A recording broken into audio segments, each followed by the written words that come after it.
Assalamu alaikum. It's nice to see you again as we continue to bring the divine into the daily by understanding how we can incorporate the 99 names of Allah subhanahu wa ta'ala into our daily lives to improve the relationship between us and our spouse and our children. The name that we're going to discuss today is Al-Hayy, which means the living. When we think of our own lives, every day we wake up, we look around, and we need to remind ourselves of what our purpose is. In our marriages and in our family lives, oftentimes we can lose sight of what that purpose is, what our reason for being or our reason for living actually is.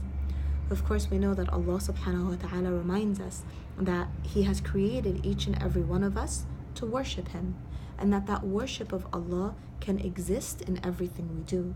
It can exist in being kind to our spouse. It can exist in feeding our spouse when they least expect it. It can exist in showing compassion and mercy towards our children.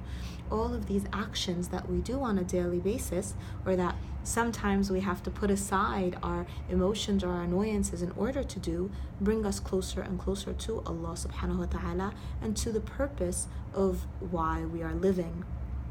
Yet sometimes within our marriages, within our relationships, we can lose sight of that sense or that reason for being with one another, for living together. And oftentimes we lose sight of why we have even been brought together, why Allah subhanahu wa ta'ala has essentially brought two hearts and two souls to be with one another.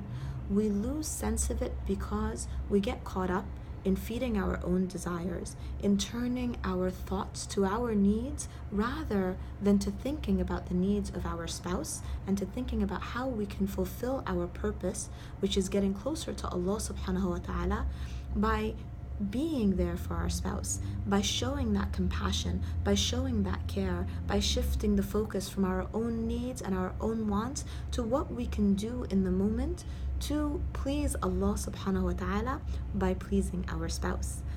And when we are caring for our children, again, losing sight of the purpose of why we are living can lead us sometimes to getting so wrapped up in how our children are making us feel, how our spouse is making us feel, and we get so wrapped up and consumed with our own emotions and our own feeling that we again lose sight of how the external view and that focusing on what we may be giving rather than what we may be getting can help us get closer and closer to Allah subhanahu wa ta'ala.